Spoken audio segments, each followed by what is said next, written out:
빗줄기에 바위 베이듯 나의 작은 소망 사라져갈 때 고요하게 들리는 주의 음성, 내가 너를 사랑하노라. 외로움과 방황 속에서 주님 앞에 나아갈 때에 위로하시는 주님, 나를 도우사 상한 나의 마음 감싸주시네. 십자가의 보혈로서 주의 크신 사랑 알게 하셨네. 주님께 감사하리라. 언제나 주님께 감사해. 이 시간에는 이사야 54장 1절로 3절 말씀 함께 보겠습니다. 잉태하지 못하며 출산하지 못한 너는 노래할지어다. 산고를 겪지 못한 너는 외쳐 노래할지어다. 이는 홀로 된 여인의 자식이 남편 있는 자의 자식보다 많음이라. 여호와께서 말씀하셨느니라. 내 장막터를 넓히며 내 처소의 휘장을 아끼지 말고 널리 펴되 너희 줄을 길게 하며 너희 말뚝을 견고히 할지어다. 이는 내가 좌우로 퍼지며 내 자손은 열방을 얻으며 황폐한 성읍들을 사람 살 곳이 되게 할 것임이라. 한계가 없는 삶, 다섯 번째 시간 비전의 한계가 없는 삶이라는 제목으로 함께 은혜를 나눌 텐데요. 여러분, 정말 우리 하나님이 역사하시면 비전의 한계가 없는 삶을 살게 될 줄로 믿습니다. 저는 정말 비전의 한계가 없는 삶을 살고 있는 것 같아요. 그때그때 하나님께서 감동 주는 대로 그냥 움직여요. 그러다 보면 하나님께서 또 기뻐하시는 일을 하게 되더라고요. 세상을 살아가는 모든 사람들은 모두 다 육이 만든 한계에 부딪히고 한계에 굴복하는 삶을 살아갑니다. 육신의 정욕을 따라 인생을 살아가는 사람들은 모두 시간의 한계, 물질의 한계, 생각의 한계, 능력의 한계 안에 갇혀서 제한적인 삶을 살다가 안개와 같이 허망하게 사라지는 결말을 맞게 됩니다. 야고보서 4장 13절로 14절 들으라. 너희 중에 말하기를 오늘이나 내일이나 우리가 어떤 도시에 가서 거기서 1년을 머물며 장사하며 이익을 보리라 하는 자들아, 내일 일을 너희가 알지 못하는도다. 너희 생명이 무엇이냐? 너희는 잠깐 보이다가 없어지는 안개니라 그랬어요. 세상에 속한 사람은 한계에 굴복하는 삶을 피할 수 없습니다. 나름대로의 노력으로 한계를 극복하려 노력한다 할지라도 근본적인 의미에서의 한계는 극복할 수가 없어요. 하지만 예수를 구주로 영접한 성도는 한계가 없는 삶을 살아갈 수 있습니다. 나는 여러분 모두가 다 예수로 말미암아 성도 안에 거하시는 성령님은 한계를 돌파하시는 무한하신 하나님이라는 걸 깨닫기를 원합니다. 성령으로 말미암아 예수 안에서 누리는 이 한계가 없는 삶은 하나님께서 부여하신 놀라운 잠재력을 충분히 활용하는 삶이며 성령으로 말미암는 무한성을 경험하는 삶입니다. 예수를 믿는 사람은 예수님이 하는 일을 하며 또한 그보다 더 큰 일을 할 수 있는 권세를 부여받았습니다. 요한복음 14장 12절로 14절 내가 진실로 진실로 너희에게 이르노니 나를 믿는 자는 내가 하는 일을 그도 할 것이요 또한 그보다 큰 일도 하리니 이는 내가 아버지께로 감이라. 너희가 내 이름으로 무엇을 구하든지 내가 행하리니 이는 아버지로 하여금 아들로 말미암아 영광을 받으시게 하려 함이라. 내 이름으로 무엇이든지 내게 구하면 내가 행하리라. 할렐루야. 예수를 믿음으로 하나님의 자녀된 우리는 귀신을 쫓아내고 병을 고치며 무슨 독을 마실자도 해를 받지 않는 그런 인생을 살 수가 있습니다. 마가복음 16장 17절로 18절 말씀이잖아요. 믿는 자들의 이런 표적이 따르니 곧 그들이 내 이름으로 귀신을 쫓아내며 새 방언을 말하며 뱀을 집어올리며 무슨 독을 마실지라도 해를 받지 아니하고 병든 사람에게서 넌즉 나으리라 하시더라. 그러므로 우리는 우리 안에 허락된 무한한 영적인 잠재력을 알고 잠재 가치를 개발하고 활용해야 합니다. 실제로 미국의 유명한 대학 UCLA의 조사에 의하면 인간의 두뇌의 능력은 배우면 배울수록 한없이 무한한 창의력을 발휘할 수 있다고 합니다. 또한 소련의 과학자인 이반 에프레모프는 우리는 일생 동안 생각하는 기능의 일부분만을 사용하고 있다. 우리는 어려움 없이 40개 외국어를 자유자재로 말할 수 있고 백과사전을 A에서 Z까지 모두 외울 수 있을 뿐만 아니라 대학에서 전공 분야를 우수하게 공부할 수 있는 그런 두뇌의 능력을 소유하고 있다라고 했어요. 부모는 자녀에게 가장 좋은 것을 줄 뿐 아니라 자신의 전부를 내어줍니다. 마찬가지로 하나님은 하나님의 자녀된 우리에게 예수 그리스도의 생명과 더불어 모든 것을 다 허락하십니다. 로마서 8장 32절에 자기 아들을 아끼지 아니하시고 우리 모든 사람을 위하여 내주시니까 어찌 그 아들과 함께 모든 것을 우리에게 주시지 아니하겠느냐. 성도가 자신에게 부여된 영적인 권세를 충분히 활용하면 못할 일이 없습니다. 사람들은 하나님을 작은 하나님으로 인식합니다. 성경 속에 무수히 많은 비전이 담겨져 있음에도 불구하고 그것을 믿기보다는 자신의 이론과 얕은 자신의 경험을 믿습니다. 이것도 하나님이 주신 권세를 사용하지 못하게 하려는 악한 영의 프레임이죠. 불신이 하나님의 뜻과 권세를 막는 원흉이기 때문입니다. 이에 대해 예수님은 믿음이 겨자씨 한 알만큼만 있다 할지라도 산을 옮길 수 있는 힘이 있다는 거죠. 마태복음 17장 20절에 이르시되 너희 믿음이 작은 까닭이니라. 진실로 너희에게 이르노니 만일 너희에게 믿음이 겨자씨 한 알만큼만 있어도 이 산을 명하여 여기서 저기로 옮겨지라 하면 옮겨질 것이요 또 너희가 못할 것이 없으리라. 그런데 많은 사람들이 주님이 주신 권능을 제대로 발휘하고 살지를 못한다는 거죠. 주님이 주신 잠재력을 개발하고 능력을 나타내는 삶을 살기보다 낮은 자존감과 열등감에 묶여서 의기소침하게 살아가고 무기력과 우울에 갇혀서 수동적인 삶을 살아가는 사람들이 많이 있습니다.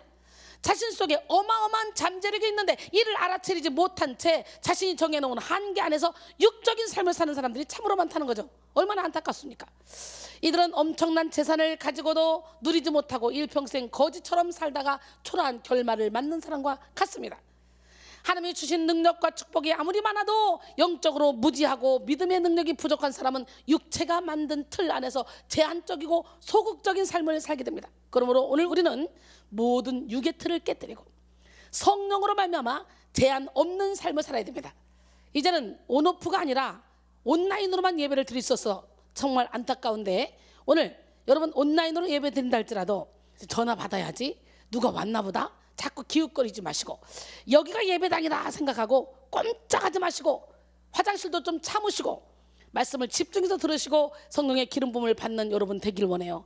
이렇게 힘든 시기에 믿음을 지킨다는 거 이거 정말 쉬운 일이 아닙니다. 여러분이 견고한 믿음을 갖기 위해서 예배에 몰두하시기 바랍니다. 마가복음 9장 23절에 예수께서 이르시되 할 수 있거든요. 무슨 말이냐? 믿는 자에게는 능히 하지 못할 일이 없느니라. 귀신 들린 아들을 데려와서 할 수 있거든 우리 아들을 고쳐주세요 했더니 우리 주님이 그렇게 말씀해요. 그러면서 믿음을 활성화시켜서 고쳐주시죠. 그런데 사탄은 우리가 받은 이 권세를 사용하지 못하도록 우리를 결박합니다. 우리가 이미 받은 힘을 마비시켜버리려고 하죠. 이를 위해 마귀가 쓰는 방법이 있습니다. 바로 하나님의 말씀을 왜곡시키거나 믿지 못하게 만드는 거죠. 하나님 우리에게 주신 권능은 말씀입니다. 말씀으로 천지를 창조하신 하나님께서 말씀으로 우리에게 권능을 주셨습니다. 하나님의 말씀 안에는 모든 역경을 견디게 하는 충분한 위로가 있고 모든 상처와 죄악을 고치는 그런 넘치는 능력이 있으며 넉넉하게 사명을 감당하게 하는 탁월한 지혜가 있습니다. 그러므로 우리는 말씀만 여과 없이 받고 믿으면 얼마든지 하나님의 사람으로서 온전한 삶을 살고 한계가 없는 삶을 살아갈 수가 있습니다. 그런데 악한 마귀 사탄은 무제한적인 성경 말씀을 인간의 틀로 제한하여 믿지 못하게 만들고 자신의 삶에 적용하지 못하게 만듭니다. 성경 안에 감추인 영적인 비밀을 깨닫지 못하도록 영의 눈을 가리고 육신의 생각으로 말씀을 제한하게 합니다. 그러므로 우리는 말씀을 왜곡시키는 그런 의심하게 만드는 악한 영의 공격을 물리치고 깨끗한 심령으로 말씀을 받아야 합니다. 말씀이 가라면 가고 서라면 서는 삶을 살아야 돼요. 인생 전체에 말씀의 통치를 받아야 됩니다. 빌립보 4장 9절에 너희는 내게 배우고 받고 듣고 본바를 행하라. 그리하면 평강의 하나님이 너희와 함께 계시리라. 야고보서 1장 22절에 너희는 말씀을 행하는 자가 되고 듣기만 하여 자신을 속이는 자가 되지 말라 그랬어요. 더불어 말씀을 통해 하나님께서 부여하신 무한한 비전을 품는 삶을 살아야 합니다. 비전이란 상상력, 직감력, 통찰력 등을 뜻하거나 미래상, 미래 전망, 선견, 지명 등의 뜻을 가지고 있는 용어입니다. 성경적인 의미에서 비전은 하나님이 부여하신 사명적인 소망이며 하나님의 관점으로 내다보는 미래상이죠. 하나님은 하나님의 일을 이루실 때 반드시 택하신 자에게 비전을 주시고 비전을 통해 사람을 만들어 가십니다. 우리 안에 소원을 두고 행하신 하나님, 그 하나님은 살아계십니다.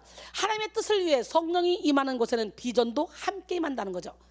하나님의 영은 모든 소망을 잃은 자에게 소망을 주시고 미래를 잃은 자에게 미래를 주십니다. 그래서 성령을 받은 사람은 나이의 한계, 물질의 한계, 건강의 한계, 지식의 한계 등 모든 한계를 뛰어넘고 비전의 사람이 될 수 있습니다. 그래서 사도 베드로도 요엘서 말씀을 인용하면서 하나님의 영이 우리 육체 가운데 임하면 자녀들은 예언하고 젊은이들은 환상을 보며 늙은이들은 꿈을 꾼다고 말하죠. 사도행전 2장 17절에 하나님이 말씀하시기를 말세에 내가 내 영을 모든 사람에게 부어주리니 너희의 자녀들은 예언할 것이요 너희 젊은이들은 환상을 보고 너희 늙은이들은 꿈을 꾸리라. 할렐루야. 예언, 환상, 꿈은 모두 구약시대의 어떤 특수한 사람에게 주어지는 하나님의 특별 계시의 방편이었죠. 하지만 오순절에 임한 성령으로 말미암아 하나님은 자녀들이 예언하게 하셨고 젊은이들이 환상을 보게 하셨고 늙은이들이 꿈을 꾸게 하셨습니다. 이 말은 남녀노소를 불문하고 성령을 받으면 비전의 사람이 되어 하나님의 비밀을 알고 하나님이 주시는 꿈을 꿀 수 있다는 말이죠. 그러므로 오늘 우리는 성령으로 말미암아 우리 인생을 제한시키는 모든 틀을 깨뜨리고 비전의 한계가 없는 삶을 살아야 합니다. 요한일서 2장 27절에 너희는 주께 받은 바 기름 부음이 너희 안에 거하나니 아무도 너희를 가르칠 필요가 없고 오직 그의 기름 부음이 모든 것을 너희에게 가르치며 또 참되고 거짓이 없으니 너희를 가르친 그대로 주 안에 거하라 그랬어요. 오늘 성령의 충만함을 받기를 원합니다. 비전은 그 자체가 인생의 결핍과 상처를 뛰어넘게 만드는 능력이요 인생의 지평을 넓히는 힘입니다. 사람은 비전이 있을 때 활력 있는 삶을 살 수 있고요 어려운 역경을 뛰어넘을 수 있는 강인한 의지를 발휘할 수가 있어요. 요셉은 비전의 사람이었기 때문에 형들한테 죽임을 당할 뻔하다가 애굽의 노예로 팔려가고 억울하게 감옥살이를 하면서도 모든 역경을 이겨낼 수 있었다는 거죠. 비전이 있었기에 코람데우의 삶을 살았던 거예요. 하나님 앞에서의 삶. 세계 제2차 대전 때 유대인 랍비가 아들과 함께 집단 수용소에서 지냈습니다. 추운 겨울 어느 날 아버지가 아들을 데리고 수용소 건물 한 구석으로 갔습니다.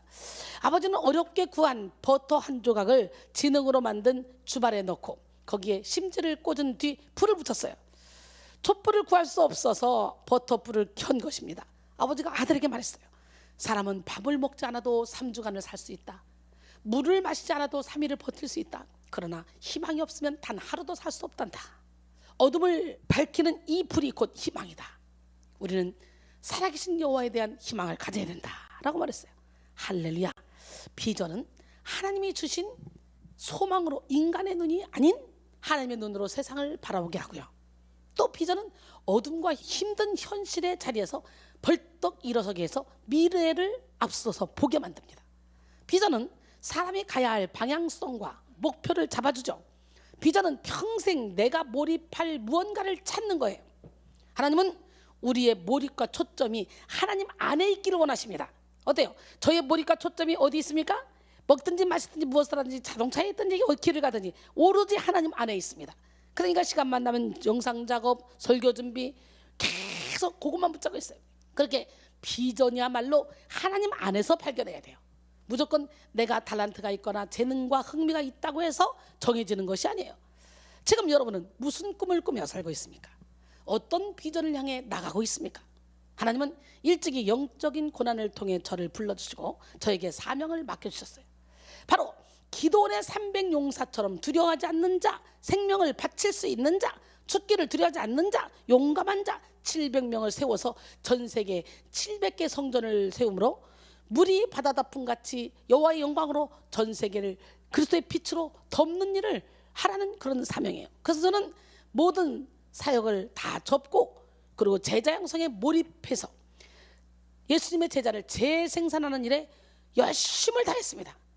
그 사명을 열심히 감당하고 있습니다. 그러다 보니까 어느 순간에 우리 제자들이 많이 탄생돼서 이제 이 제자들이 열심히 복음을 증거하고 있는 모습. 그래서 제가 하루도 비울 수 없는데 이번에는 고추 농가에 가서 고추도 따고 정말 많은 일을 하고 왔어요. 여러분, 제임스 와트는 끓는 주전자를 보다가 전기기관에 대한 꿈을 꾸었고요. 전기기관차를 만들어냈습니다. 뉴턴은 사과나무에서 사과가 떨어지는 것을 보고 만유 인류의 법칙에 대한 꿈을 꾸었고 그 이론을 정립했습니다. 또 라이트 형제는 하늘을 나는 꿈을 꾸었고요. 결국은 비행기를 만들어냈어요. 사람은 꿈꾸는 대로 살게 되고 바라보는 대로 살게 됩니다. 우리는 비전을 자각하는 만큼 위대한 삶을 살 수 있어요. 비전을 깨닫는 만큼 열정적인 삶을 살 수 있고요. 비전에 다가서는 만큼 참된 만족과 성취감을 맛볼 수 있습니다. 할렐루야. 비전의 능력을 우리가 함께 알아볼 텐데요. 이 비전은 삶의 방향을 잡아줘요.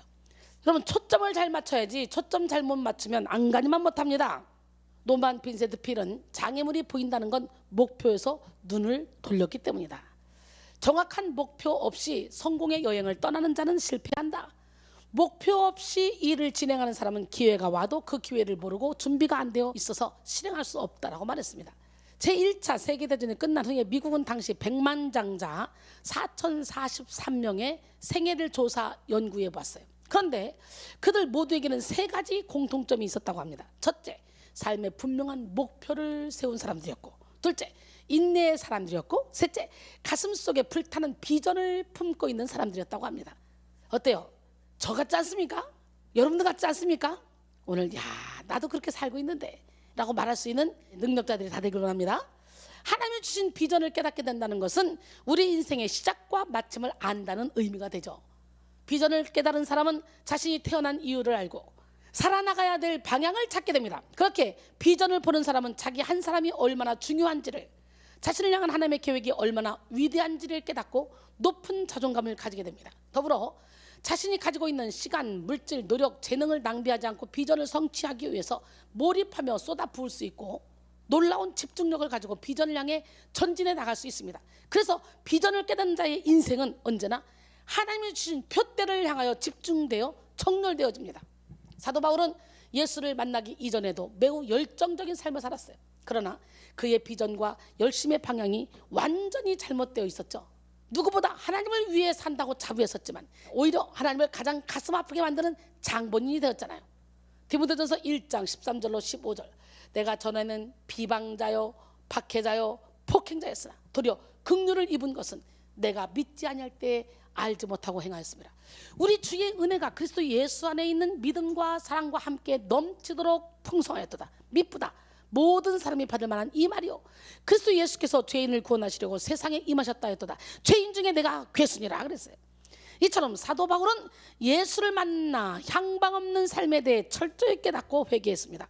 그리고 비로소 자신이 품어야 될 분명한 비전을 깨닫고 그 비전의 표대를 향해 달려나가는 삶을 살았어요. 모든 것을 배설로 여기고.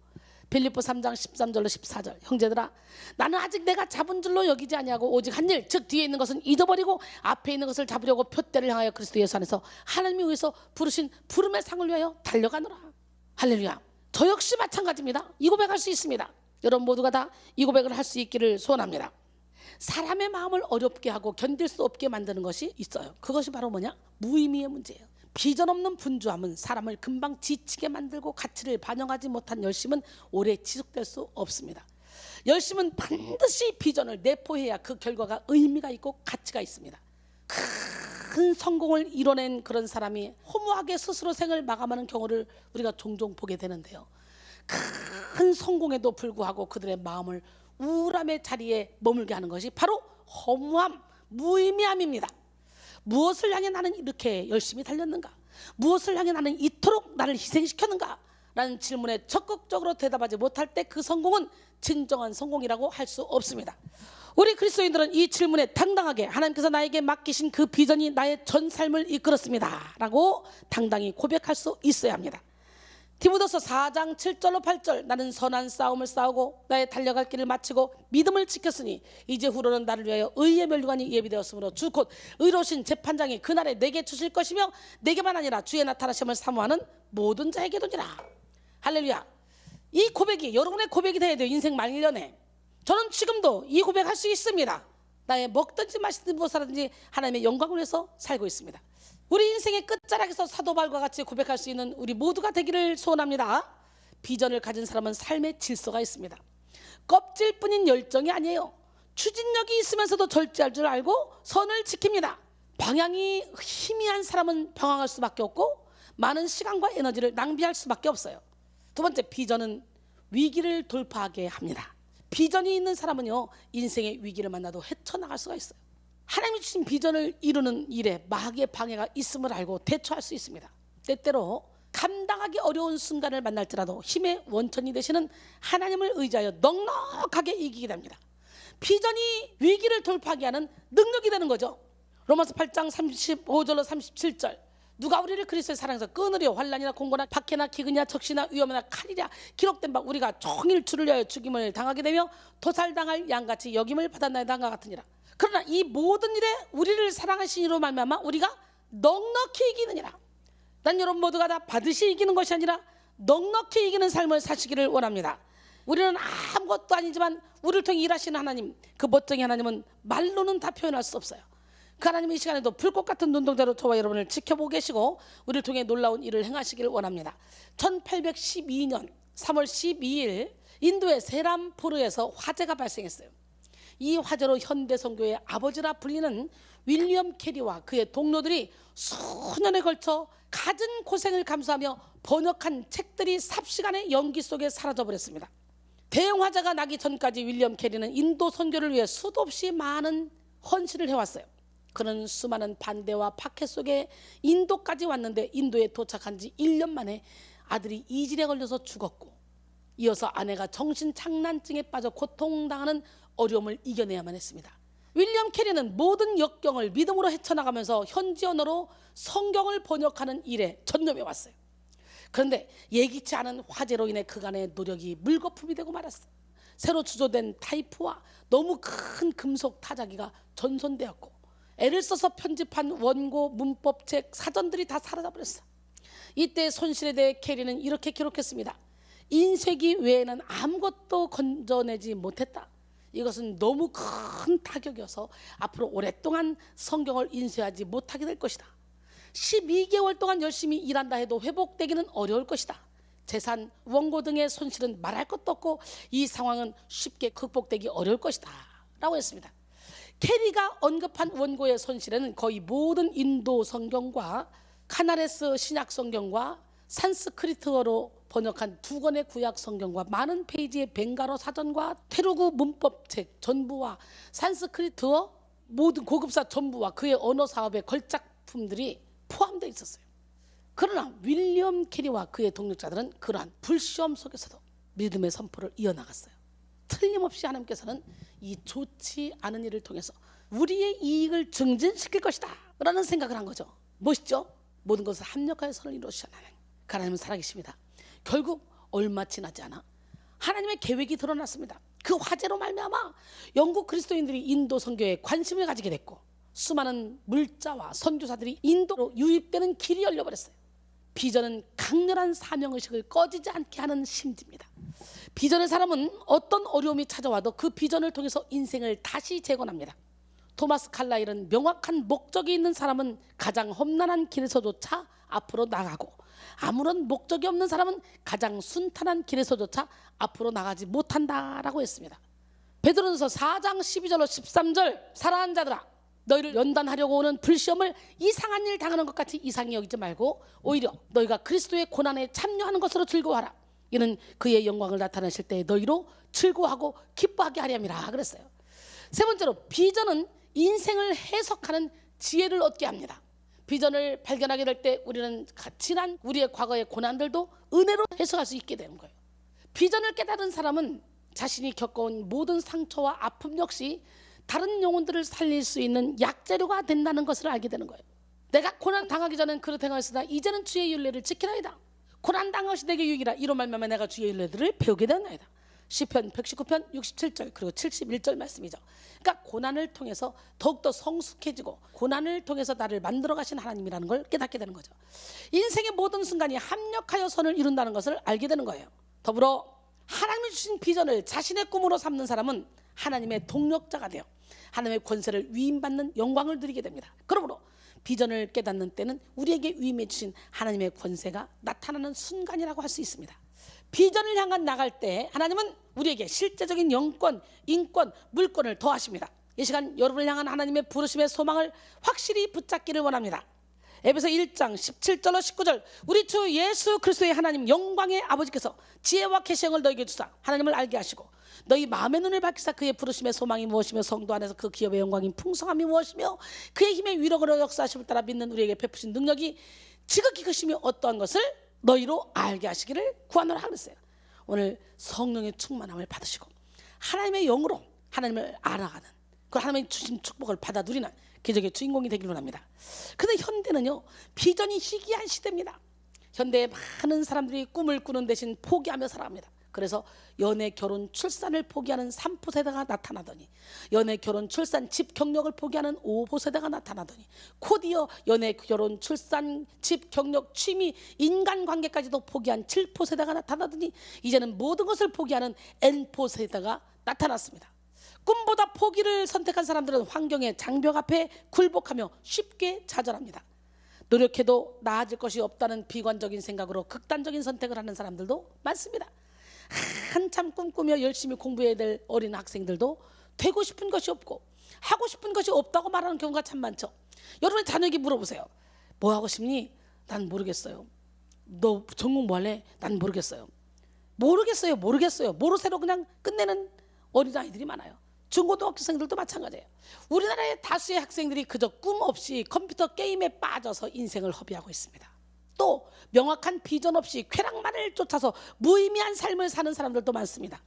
소확행이라고 부르는 소소하지만 확실한 행복을 추구하며 먹고 마시고 여행 다니며 하루하루를 보내는 사람들도 많이 있어요. 이렇게 비전을 상실한 사람들이 많다는 것은 우리 사회가 깊이 병들어 있다는 증거가 됩니다. 잠언 29장 18절 묵시가 없으면 백성이 방자히 행하거니와 율법을 지키는 자는 복이 있느니라 그랬어요. KJV 성경은 묵시를 비전이라고 번역했습니다. 즉 비전이 없는 백성은 방자히 살며 멸망을 향해 간다는 것이죠. 비전이 없는 사람은 살아있어도 죽은 것과 같은 삶을 살게 됩니다. 그래서 버나드 쇼는 30세의 꿈을 잃어버린 사람은 60세에 죽어도 30세에 죽은 것이다. 다만 60세가 되어서야 땅에 묻힌 것이다 라고 말했어요. 사실 꿈이 없이 아무런 기대도 없이 사는 사람은 이미 지옥에서 사는 사람과 같은 사람이에요. 불쌍한 사람이죠. 지옥은 희망을 상실한 곳이기 때문에 단테의 신곡 지옥편에서 지옥으로 들어가는 문 입구에는 이곳을 지나가는 자 모든 희망을 버리라 라고 기록되어 있다고 합니다. 내일에 대한 기대가 없이 영원한 형벌만이 있는 곳이 바로 지옥이라는 거죠. 사랑하는 여러분, 오늘 우리는 예수 그리스도로 말미암아 모든 한계를 뛰어넘고 비전을 품어야 합니다.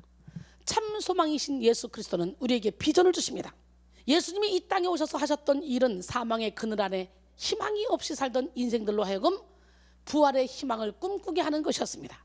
예수님이 바로 믿음, 소망, 사랑의 결정체입니다. 그러므로 예수를 만난 사람은 믿음의 사람이 되고 소망의 사람이 되며 사랑의 사람이 됩니다. 능력의 사람이 됩니다. 오늘 본문을 기록한 이사야는 예수 그리스도로 말미암아 비전을 얻은 사람은 어떠한 삶을 살아야 되는지 명확하게 보여주고 있습니다. 먼저 본문 1절 말씀을 통해 하나님은 꿈꿀 수 없는 자들에게 비전을 주시는 분임을 보여주고 있죠. 이사야 54장 1절에 잉태하지 못하며 출산하지 못한 너는 노래할지어다. 산고를 겪지 못한 너는 외쳐 노래할지어다. 이는 홀로 된 여인의 자식이 남편이 있는 자의 자식보다 많음이라 여호와께서 말씀하셨느니라. 잉태하지 못하며에 해당하는 히브리어 아키라는 구약에서 모두 11번 사용되었는데요. 불임의 여인들을 지칭할 때 많이 사용했죠. 또한 출산하지 못한에 해당하는 할라의 원형 훌은 임신한 여인이 출산하면서 몹시 고통스러워하는 모습을 의미하는데 여기서 강한 부정어 로와 함께 쓰여서 결코 산고를 겪을 수 없는 불임의 상태인 여인을 나타냅니다. 이는 절망적인 상황에 처하여 스스로 구원의 소망을 가질 수 없는 형편에 처한 사람들을 나타내는 상징적인 표현입니다. 고대 사회의 여성이 아이를 잉태하지 못하면 상당한 서름을 당해야 했습니다. 특히 유대인의 사회에서 아이를 갖지 못한 여인은 수치와 무시를 당해야 했습니다. 본문 1절에 나와 있는 잉태치 못하는 자, 출산하지 못하는 자로 시작되는 무리는 바로 자신들의 죄악으로 인하여 세상에서 무시당하고 서름을 겪어야 했던 이스라엘 민족을 말하고 있습니다. 이스라엘 백성들은요, 하나님이 주시는 징벌로 인해 잉태하지 못하며 출산하지 못한 여인처럼 산고를 겪지 못한 여인처럼 서러움을 당해야 했습니다. 그들은 430년간이나 애굽에서 종살이를 하면서 굴욕을 경험해야 했으며 또 바벨론의 포로로 잡혀가서 70년이란 긴 세월을 나라 없는 서름을 당해야 했습니다. 수치와 무시를 당했던 그들에게는 더 이상 소망이 없었어요. 하지만 이제 하나님은 그들의 절망을 끌어내시고 다시 한번 예수 그리스도를 통해 꿈꿀 수 있는 축복을 허락하셨어요. 무에서 유를 창조하시고 불가능을 가능하게 하시는 하나님이 독생자 예수 그리스도를 이 땅에 보내심으로 홀로 된 여인이 자식을 잉태하는 것과 같은 역사를 만드시겠다는 것입니다. 심지어 남편 있는 자의 자식보다 더 많은 자식을 잉태하도록 기적을 일으키셔서 모든 서러움을 씻어주시겠다고 말씀하는 거예요. 에레미야 29장 11절로 13절 바벨론의 포로로 간 사람들을 향해서 말씀하시는 거예요. 여호와의 말씀이니라. 너희를 향한 나의 생각을 내가 하나니 평안이요 재앙이 아니니라. 너에게 미래와 희망을 주는 것이니라. 너희가 내게 부르짖으며 내게 와서 기도하면 내가 너희들의 기도를 들을 것이요 너희가 나를 온 마음으로 구하면 나를 찾을 것이요 나를 만나리라. 아멘.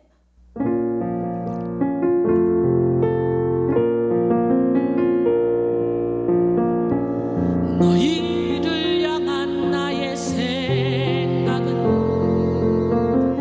재앙이 아니요 곧 평안이니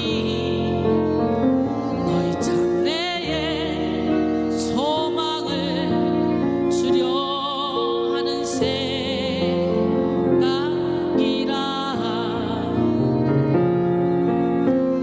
하나님이 우리에게 주신 것은 두려워하는 마음 아니요 오직 능력과 사랑 절제하는 마음이니 두려워 말라. 내가 너와 함께하니라. 놀라지 말라. 나는 내 하나님 됨이라. 내가 널 굳세게 하리라. 참으로 너를 도와주리라. 참으로 나의 의로운 오른손으로 너를 붙들리라. 너희를 향한 나의 생각은 재앙이 아니요 곧 평안이니 너희 장래에 소망을 주려 하는 생각이라.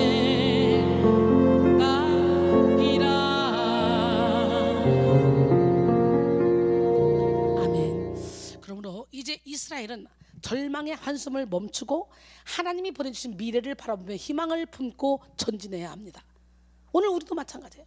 우리의 상황이 아무리 어렵고 참담하더라도 하나님이 보여주시는 비전을 의지하여 영적인 진보를 이루어야 됩니다.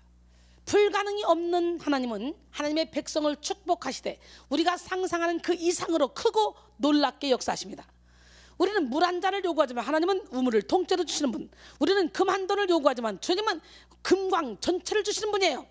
빌립보 4장 19절에 나의 하나님이 그리스도 예수 안에서 영광 가운데 그 풍성한 대로 너희 모든 쓸 것을 채우시리라. 그러므로 하나님의 사람들은 어떤 상황 가운데서도 기뻐해야 마땅합니다. 오늘 본문은 회복시키는 하나님, 복 주시는 하나님으로 인해 노래하고 외쳐 노래하라고 말씀하십니다. 여기서 노래할지다 라는 의미는 소리치다, 찬양하다 라는 뜻으로 하나님이 베풀어 주신 은혜에 마음이 기쁘고 즐거워서 소리 높여 찬양하는 것을 말합니다.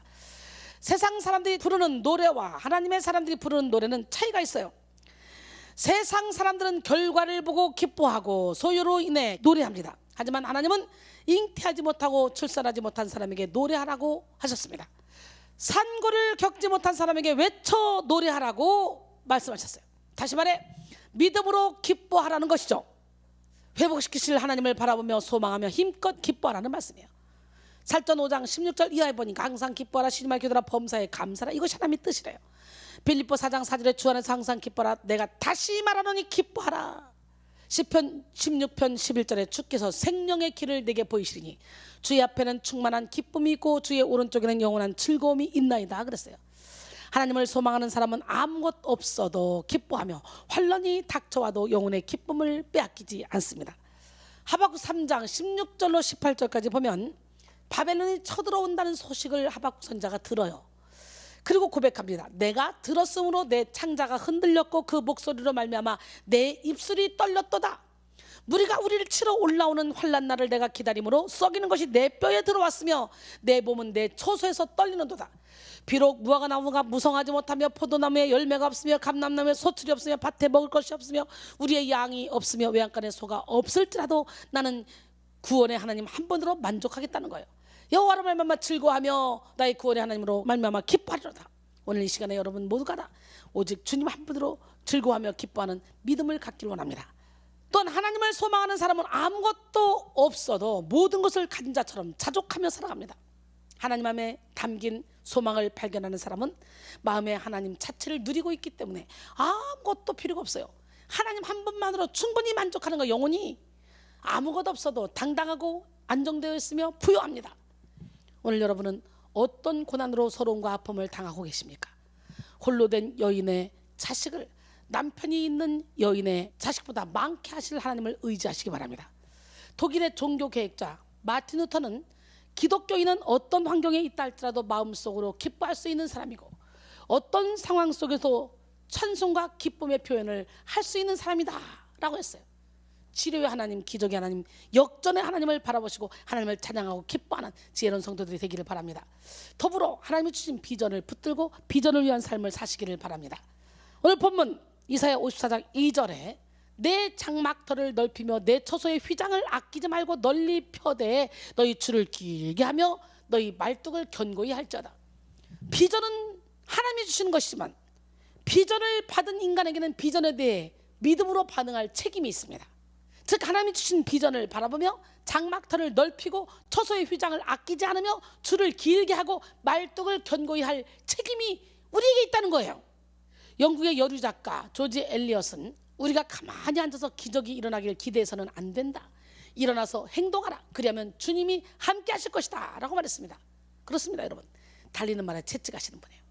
데니 콕스는 당신의 잠재의 능력을 이끌어내는 3가지 힘이란 책에서 장벽을 깨고 목표를 성취해주는 3가지 힘에 대해서 말하고 있습니다. 첫째, 흔들림 없는 목표의식을 가져야 된다. 둘째, 억누를 수 없는 모험심이 있어야 된다. 셋째, 자신의 발전을 향한 끝없는 갈망이 있어야 된다라는 것이죠. 데니 콕스는 이 3가지가 과거 위대한 일을 이룬 사람들이 공통적으로 가졌던 잠재력 개발의 힘이요 장벽을 깨는 힘이라고 했습니다. 그렇다면 비전의 한계가 없는 삶을 살기 위해서 우리는 어떻게 해야 될까요? 비전의 한계가 없는 삶은 장막터를 넓히듯 비전의 터를 넓히는 것입니다. 이순이가 비전의 터를 얼마나 넓혀서 온 세상에 700개 성전을 세우겠다는 그런 비전을 가졌잖아. 그거 제가 가진 게 아니에요. 하나님께서 우리와 같은 음성으로 기도원의 700용사 연거포 3번이 들렸어요. 하나님 기도원의 300용사지 하나님은 기도원의 700용사도 모릅니까? 그랬더니 기도원의 300용사처럼 두려워하지 않는 자, 떨지 않는 자, 생명을 걸 수 있는 자, 용맹한 자 700명을 모집해서 그들을 잘 훈련시킨 다음에 전 세계 700개 성전을 세워서 이렇게 여호와의 빛으로 쫙 그리스도의 향기를 나타내고 여호와의 영광으로 세계를 덮는 일에 너를 쓰기를 원한다. 할렐루야. 우리는 모두가 다 그렇게 존귀하게 쓰임 받아야 됩니다.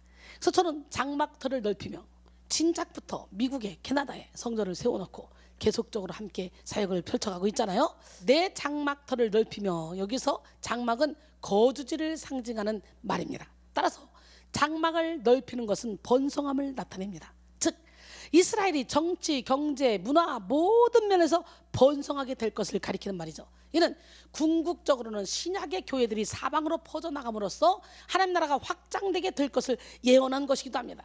주님은 왜 이들에게 이런 말씀을 하셨을까요? 당시 이스라엘 백성들은 포로 생활로 인해 마음이 좁아졌어. 고달픈 포로 생활을 하다 보니까 모든 생각이 자기 중심적으로 돌아갔어요. 미래를 바라볼 수 있는 비전과 진취적 기상이 사라지고 어둡고 부정적인 사람이 되었습니다. 사실 우리도 마찬가지예요. 고난으로 인해 현실 문제에 매이다 보면 한없이 마음이 좁아져서 자기중심적인 사람이 되고 말아요. 이런 사람들은 우물 안의 개구리가 돼서 하나님이 주신 큰 비전을 볼 수가 없다는 거지. 그러므로 우리는 우리의 장막터를 넓히듯이 비전의 터를 넓혀야 돼요. 그래서 마음을 넓혀야 돼. 시편 119편 32절에 주께서 내 마음을 넓히시면 내가 주의 계명들의 길로 달려가리이다. 할렐루야. 우리는 우리의 고정관념이 우리의 장막터를 제한시킬 수 있다는 사실을 깨달아야 돼. 고정관념은 공동체나 사회가 제공해온 전통이나 교육을 통해 형성된 구조화된 신념입니다. 고정관념이라는 틀에 박힌 사람은 새로운 지식이나 신념체계가 주어지면 쉽게 수용하지 않습니다. 그런데 고정관념이 믿음과 결부될 때 심각한 문제를 유발할 수 있다는 거죠. 인터넷에 무명의 글 중 고정관념의 틀을 깨자라는 글이 있습니다. 우리가 안고 살아가는 괴로움의 대부분은 고정관념 때문에 생기는 경우가 많습니다. 내 생각을 고집하지만 내 생각대로 되지 않을 때 우린 괴로움을 느끼고 마는 거죠. 고정관념의 틀을 깨야 세상이 달라집니다. 알에서 나온 병아리처럼, 우물에서 뛰쳐나온 개구리처럼 그렇게 세상을 보는 기준이 확연히 달라지는 거죠. 내 생각은 그렇지 않은데 상대방이 꼭 이렇게 해라 이야기할 때 고집이 많고 고정관념이 큰 사람일수록 내 생각에 대한 미련 때문에 쉽게 상대방의 의견을 받아들이기가 어렵죠. 내가 옳다면 상대도 옳을 수 있음을 가슴 깊이 명심해야 돼. 아니야, 그래도 이것만은 내가 옳아. 이렇게 고집할 때 이미 그것은 옳지 않은 것임을 알아야 됩니다 라고 했어요. 하나님은 하나님의 말씀과 관계없는 우리의 고집과 편견이 장막터를 좁게 만들어서 하나님의 일을 방해하고 축복을 막으며 형통의 길을 제한시킨다는 것을 알기를 원하십니다. 그러므로 우리는 먼저 하나님의 말씀대로 우리의 생각의 장막터를 넓히고 마음의 장막터를 넓히고 영성의 장막터도 넓혀야 돼. 크게 생각하고 크게 꿈꾸면 큰 인생을 살게 돼. 그러나 작게 생각하고 작게 꿈꾸면 작은 인생에 머무르게 됩니다. 넓히는 것은 하나님이시고 좁히는 것은 사탄입니다. 하나님은 우리의 생각의 영역을 넓히고 사탄은 우리의 생각의 영역을 좁힙니다. 하나님은 우리의 관계의 영역을 넓히고 사탄은 관계의 영역을 좁힙니다. 하나님은 사역의 영역을 넓히고 사탄은 사역의 영역을 좁힙니다. 하나님은 자라나게 하시고 성장하게 하시고 사탄은 정체되게 하고 소멸되게 합니다. 하나님은 열방을 바라보게 하시고 사탄은 나를 바라보게 합니다. 하나님은 서로 손을 잡게 하시고 사탄은 고립시킵니다. 하나님은 우리를 담대하게 하고 사탄은 우리를 위축시킵니다. 하나님은 우리를 축복하시고 사탄은 우리를 참수합니다. 하나님은 우리를 살리시고 사탄은 우리를 죽입니다. 하나님은 평안을 주시고 사탄은 두려움을 줍니다. 로마서 8장 6절에 육신의 생각은 사망이요 영의 생각은 생명과 평안이라 했어요. 고린도서 6장 11절로 13절 고린도인들이여 너희를 향하여 우리의 입이 열리고 우리의 마음이 넓어졌으니 너희가 우리 안에서 좁아진 것이 아니라 오직 너희 심정에서 좁아진 것이니라. 내가 자녀에게 말하듯 하노니 보답하는 것으로 너희도 마음을 넓히라 그랬어요. 시편 2편 8절에 내게 구하라. 내가 이방 나라를 내 유업으로 주리니 내 소유가 땅끝까지 이르리로다. 이스라엘 백성들은 전능하신 하나님을 믿으면서도 항상 자기 나라, 자기 민족밖에 보지 못했습니다. 이 편견과 이기적인 마음 때문에 온 세상을 구원코자 하시는 하나님의 뜻을 알지 못했습니다. 디모데전서 2장 4절에 하나님은 모든 사람이 구원을 받으며 진리를 아는 데 이르기를 원하시느니라 그랬어요.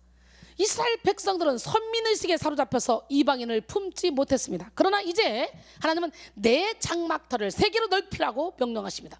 오늘 우리도 모든 고정관념의 편견을 깨뜨리고 내 가정, 내 나라에서 벗어나 전 세계로 장막터를 넓혀야 됩니다. 사도행전 1장 8절에 오직 성령이 너에게 임하시면 너희가 권능을 받고 예루살렘과 온 유대와 사마리아와 땅끝까지 이르러 내 증인이 되리라 하시니라. 유튜브 시청자 여러분 모두 주님의 증인이 됩시다. 장막터를 넓히는 것과 관련하여 우리가 떠올려 볼 수 있는 구약의 대표적인 기도의 사람이 있죠. 그 사람 바로 지경을 넓혀달라고 기도했던 야베스죠. 야베스의 기도가 우리의 기도가 되기를 소원합니다. 역대상 4장 10절에 야베스가 이스라엘 하나님께 아뢰어 이르되 주께서 내게 복을 주시거든 나의 지역을 넓히시고 주의 손으로 나를 도우사 나로 환난에서 벗어나 내게 근심이 없게 하옵소서 하였더니 지역을 넓혀달라, 지경을 넓혀달라는 이 기도 제목이 바로 야베스의 가장 큰 특징인데요. 야베스는 매우 고통스러운 과거를 안고 있는 사람이었지만 매우 적극적인 기도 제목을 가졌습니다. 그는 고통스러운 자신의 삶에서 벗어나기 위해 자신이 복을 받는 것 그 자체에만 집중하지 않았어요. 오히려 전지전능하신 하나님의 손길을 구하여 자신이 받은 복을 흘려보내는 축복의 통로가 되기를 원했습니다. 우리도 야베스처럼 이렇게 기도해야 돼요. 이미 우리 하나님은 제 입술을 통해 그렇게 기도하게 하시고 세계를 품게 하셨어요. 이제 우리 영혼의 샘 선교센터, 우리 백성교회 사랑하는 성도님들은 저와 함께 이 일을 감당하라고 하나님이 붙여주신 줄 믿습니다. 반드시 그러기에 우리는 축복을 받아야 돼요. 그 이유는 오직 하나님의 영광을 위해서, 더 많이 헌신하기 위해서 축복을 받아야 돼요. 우리는 받은 축복으로 더 많이 나누고 더 많이 희생하며 더 많이 섬기고 영혼을 살려야 되는 사명을 가진 자들이라는 걸 알아야 돼요. 이것이 바로 우리를 향해 품으신 하나님의 뜻입니다. 우리의 품은 뜻이 하나님의 뜻과 같이 될 때, 우리의 소원이 하나님의 소원과 같이 될 때 하나님은 영육간에 넘치는 축복을 부어주실 줄 믿습니다.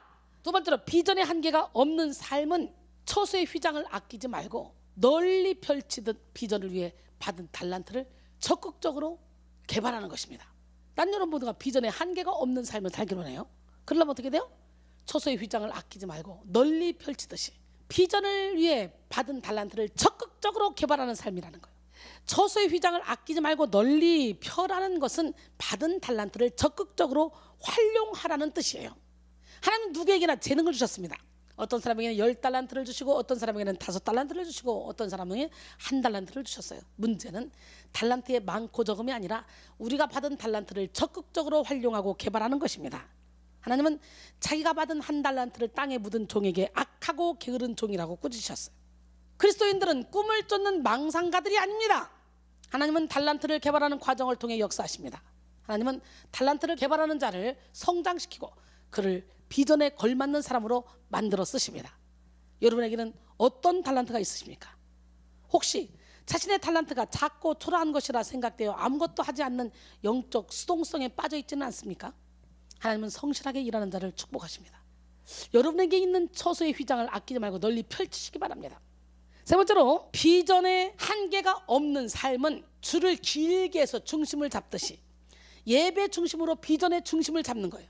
줄은 중심을 잡아주는 것으로 예배를 상징합니다. 예배는 하나님과 그의 백성이 만나는 것입니다. 또한 예배는 하나님께서 말씀하실 때 성도들이 응답하시는 것입니다. 예배는 하나님을 위한 최고의 섬김이며 그리스도인의 신앙생활에서 가장 핵심적인 위치를 차지하고 있습니다. 예배가 바로 서지 않으면 화려한 재능도 눈물겨운 헌신도 다 소용이 없게 됩니다. 예배를 인생의 1순위로 삼고 예배 생활에 성공할 때 하나님과의 관계가 바로 서고 인간관계, 물질관계 등 범사가 제대로 세워지게 됩니다. 그러므로 하나님의 복을 받기 위해 성도는 먼저 예배당을 찾아야 돼요. 그 예배에 성공해야 돼요. 근데 지금 예배당이 못 가게 돼 있죠. 코로나 때문에, 전염병 때문에. 이때는 어떻게 해요? 내가 몸된 성전이다. 내 안에 성령이 계시기 때문에 내가 있는 이곳이 예배당이다. 그런 마음으로 경건하게 거룩하게 가정에서 예배를 드려야 돼. 온라인으로라도. 예배를 놓치지 마시고 그 가운데 넘쳐흐르는 생명력을 공급받는 여러분 모두가 되기를 원합니다. 로마서 12장 1절에 그러므로 형제들아 내가 하나님의 모든 자비하심으로 너희를 권하노니 너희 몸을 하나님이 기뻐하시는 거룩한 산 제물로 드리라. 이는 너희가 드릴 영적 예배니라. 우리는 비전의 시작과 과정 끝은 하나님께 있음을 명심해야 됩니다. 하나님을 떠나 독립적으로 비전을 이뤄보고자 할 때 그때는 이미 비전을 상실한 때임을 깨달아야 돼요. 그러므로 우리는 비전을 이루기 위해 예배를 통해 하나님과 깊이 교제하고 예배를 통해 하나님의 능력을 받아야 합니다. 잠언 16장 9절에 사람이 마음으로 자기의 길을 계획할지라도 그 걸음을 인도하시는 이는 여호와시니라 그랬어요. 네 번째로, 비전의 한계가 없는 삶은 말뚝을 견고히 하듯 심지를 견고하게 하는 삶입니다. 말뚝을 견고하게 하라는 것은 장막이 흔들리지 않게 견고히 세우라는 것이죠. 비전이 실현되기까지 과정에서 우리는 어려움을 당할 수가 있어요. 이때 흔들리지 않도록 견고한 심지가 필요한 거예요. 하나님은 심지가 견고한 자를 평강하고 평강하도록 지켜주시겠다고 이사야 26장 3절로 4절로 말씀하시죠. 주께서 심지가 견고한 자를 평강하고 평강하도록 지키시니 이는 그가 주를 신뢰함이니이다. 너희는 여호와를 영원히 신뢰하라. 주 여호와는 영원한 반석이시미로다. 이 시간 여러분 예수님께 뿌리를 내림으로 믿음 안에 굳게 서는 우리 모두가 되기를 합니다. 골로새서 2장 6절로 7절 그러므로 너희가 그리스도 예수를 주로 받았으니 그 안에서 행하되 그 안에 뿌리를 박으며 세움을 받아 교훈을 받은 대로 믿음에 굳게 서서 감사함을 넘치게 하라. 오스왈드 챔버스는 주님은 나의 최고봉이라는 책에서 비전을 잃는 이유는 영적으로 틈이 생겼기 때문입니다. 비전을 이룬 것을 망각하고 실질적인 일에 붙들리는 것은 우리의 영혼의 부요함을 잃는 것과 같습니다 라고 말했어요. 우리는 이 틈을 막아야 돼. 사탄은 우리가 비전을 이루지 못하도록 하기 위해 믿음의 틈을 내려고 합니다. 우리의 마음에 육신의 정욕, 안목의 정욕, 이생의 자랑이라는 틈을 내서 두 마음을 만들려고 합니다. 이 두 마음으로는 아무것도 받을 수 없어요. 여기서 1장 6절로 8절, 오직 믿음으로 구하고 조금 더 의심하지 말라. 의심하는 자는 마치 바람에 밀려 요동하는 바닷물결 같으니 이런 사람은 무엇이든지 죽게 얻기를 생각하지 말라. 두 마음을 품어 모든 일에 정함이 없는 자로다 그랬어요. 그러기에 우리는 사탄이 틈을 내려고 할 때 심지를 견고하게 해서 어떤 상황 속에서도 흔들리지 말아야 됩니다. 우리는 하나님과 세상 사이에서 이쪽도 저쪽도 선택하지 못하는 자기 모순에 빠지는 불신앙적인 태도를 버려야 돼요. 하나님과 재물, 하나님과 세상 겸하여 섬길 수 없습니다. 하나님은 마음의 심지를 견고히 하는 자의 비전을 확장시키고 실현시켜 주십니다. 어느 날 북대서양을 항해하는 큰 기선에서 있었던 일입니다. 그날은 아주 거대한 태풍으로 폭풍우가 몰아쳤기 때문에 아무리 큰 배라도 속수무책으로 거센 바람에 떠밀려가는 중이었어요. 근심스러운 승객들은 선장을 중심으로 갑판에 모여서 바람이 잦아들기를 기다렸습니다. 그런데 이때 참으로 이상한 장면을 목격했습니다. 그것은 배 옆으로 한 빙산이 폭풍을 거슬러 반대 방향으로 지나가는 것이었어요. 자신들이 타고 있는 배는 수만 톤이 넘는 기선임에도 불구하고 세찬 바람에 가랑이처럼 떠밀려 가는데 저 빙산은 어떻게 해서 태풍의 영향을 전혀 받지 않고 오히려 바람을 거슬러 올라가느냐 하는 것이었습니다. 승객들은 선장에게 질문했습니다. 선장님, 어째서 저 빙산은 이 엄청난 바람의 영향을 받지 않습니까? 했더니 선장은 웃으면서 저 빙산은 겉보기하고는 다릅니다. 드러낸 부분은 약 10분의 1 정도고 10분의 9는 물에 잠겨 있습니다. 좀 더 정확히 말하면 8%가 드러나 있고 92%가 잠겨 있습니다. 즉 빙산은 거의 전부가 바닷물에 잠겨 있는 셈이지요. 그리고 바다 밑에는 거대한 해류가 흘러가고 있는데 이 빙산은 바다 밑에 해류에 따라 움직이고 있는 것입니다. 그래서 수면 위에 그 어떤 태풍이 불어와도 빙산의 흐름에는 아무런 영향을 주지 못합니다. 빙산은 오직 바다 깊은 곳을 흐르는 해류의 흐름을 따를 뿐입니다 라고 했어요. 그렇습니다.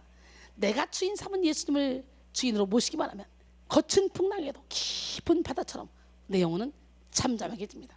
내가 주인 삼은 모든 것 오늘 바로 이 시간 내려놓고 어떤 상황 가운데서도 평강을 유지하는 우리 모두가 되길 원합니다.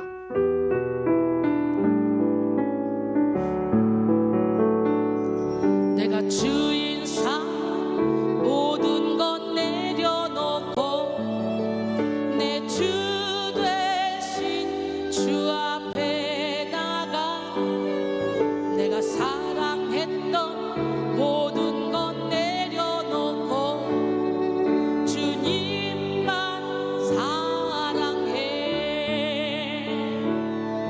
내가 주인 삼은 모든 것 내려놓고 내 주 되신 주 앞에 나가 내가 사랑했던 모든 것 내려놓고 주님만 사랑해. 주 사랑 거친 풍랑에도 깊은 바다처럼 나를 잠잠케 해. 주 사랑 내 영혼의 반성 그 사랑 위에 서리. 주 사랑 거친 풍랑에도 깊은 바다처럼 나를 잠잠케 해. 주 사랑 내 영혼의 반성 그 사랑 위에 서리. 아멘. 세상에서 폭풍이 몰아친다 하더라도 하나님께 믿음의 뿌리를 내린 사람은 결코 요동하거나 흔들리지 않습니다. 하나님의 흐름을 따를 뿐이죠. 시대가 바뀌고 환경이 바뀌어도 하나님의 뜻대로 사는 사람들은 하나님께서 다 책임져 주십니다. 그러기에 우리는 어떤 고난의 상황에 직면해 있다 할지라도 하나님과 맞잡는 손을 놓아서는 안 돼요. 로마서 4장 18절로 22절 아브라함이 바랄 수 없는 중에 바라고 믿었으니 이는 내 후손이 이 같으리라 하신 말씀대로 많은 민족의 조상이 되게 하려 하심이라. 그가 100세나 되어 자기 몸이 죽은 것 같고 사라의 태가 죽은 것 같음을 알고도 믿음이 약해지지 아니하고 믿음이 없어 하나님의 약속을 의심하지 않고 믿음으로 견고해져서 하나님께 영광을 돌리며 약속하신 그것을 또한 능히 이루실 줄을 확신하였으니 그러므로 그것이 그에게 의로 여겨졌느니라 그랬어요. 그래서 오래 참아 그 약속을 받아냈잖아요. 찰스 스펄전은 달팽이는 인내심이 있었기에 방주에 오를 수 있었다라는 조금 재밌는 말을 했는데요. 달팽이의 속도로 방주로 올라갔을 것을 잠시 상상해 보시기 바랍니다. 우리 믿음의 여정에 어떤 장애물이 있더라도 심지를 견고하게 하고 인내함으로 그 길을 완주하는 우리 모두가 되기를 원합니다. 빗줄기에 바위 패이듯 아침 안개 눈앞 가리듯 우리 작은 소망 사라져갈 때 부드럽게 다가와 손 내미시는 주님의 손을 붙잡기를 원합니다. 살아계신 하나님을 찬양합니다. 아침 안개 눈앞 가리듯 나의 약한 믿음 의심 쌓일 때 부드럽게 다가온 주의 음성 아무것도 염려하지 마라. 빗줄기에 바위 패이듯 나의 작은 소망 사라져갈 때 고요하게 들리는 주의 음성 내가 너를 사랑하노라. 외로움과 방황 속에서 주님 앞에 나갈 때에 위로하시는 주님 나를 도우사 상한 나의 마음 감싸주시네.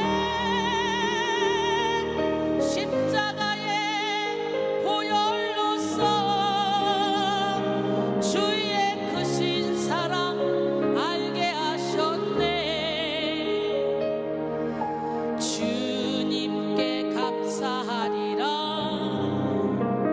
언제나 주님께 감사해. 살아계신 하나님은 비전의 터를 넓히고 달란트를 활용하며 예배를 통해 비전을 위한 능력을 받고 심지가 견고한 자에게 비전의 성취를 이루십니다. 지경을 좌우로 넓혀주시고 자손의 복을 주시며 소망을 잃었던 모든 영역에 소망의 부활을 경험하게 하십니다. 그 하나님을 지금 만나기 위해서 지경을 넓혀달라고 기도하시기 바랍니다. 오늘 보면 이사야 54장 3절에 보니까 이는 내가 좌우로 퍼지며 내 자손은 열방을 얻으며 황폐한 성읍들을 사람 살 곳이 되게 할 것임이니라. 하나님의 백성이 장막을 확장하고 줄을 길게 하며 말뚝을 견고히 해야 하는 이유는 하나님의 백성이 사방으로 넓게 퍼져나가 번성할 것이기 때문이죠.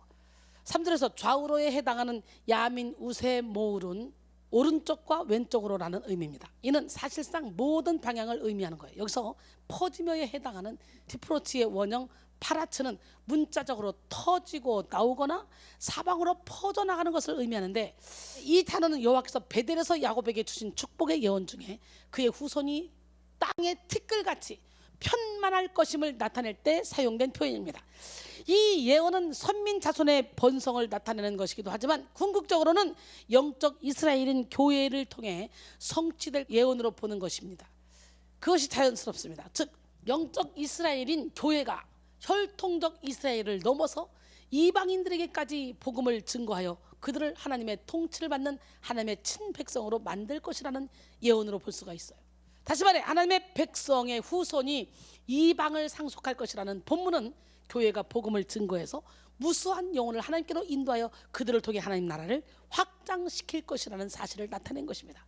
그러므로 여러분도 교회 안의 성도로서 영혼 구원이라는 큰 비전을 품고 살아야 됩니다. 여러분을 통해 하나님 나라가 확장될 것입니다. 그것이 바로 하나님의 최고의 비전입니다. 이사야 60장 1절에 일어나라 빛을 발하라 이는 내 빛이 이르렀고 여호와의 영광이 내 위에 임하였음이라 그랬어요. 마태복음 5장 14절로 16절 너희는 세상의 빛이라 산 위에 있는 동네가 숨겨지지 못할 것이요 사람이 등불을 켜서 말 아래 두지 아니하고 등경 위에 두라니 이름으로 집안 모든 사람에게 빛이니라. 이같이 너희 빛이 사람 앞에 비치게 하여 그들로 너희 착한 행실을 보고 하늘에 계신 너희 아버지께 영광을 돌리게 하라 그랬어요. 오늘 여러분 모두가 다 빛을 발하기를 원합니다. 빛 대신 주님께 조명을 받아서 그 빛을 반사시키는 반사판이 되기를 원합니다. 주님은 우리에게 세상의 빛이라 그랬잖아요. 빛의 사명을 감당하는 축복의 통로가 되기를 원합니다.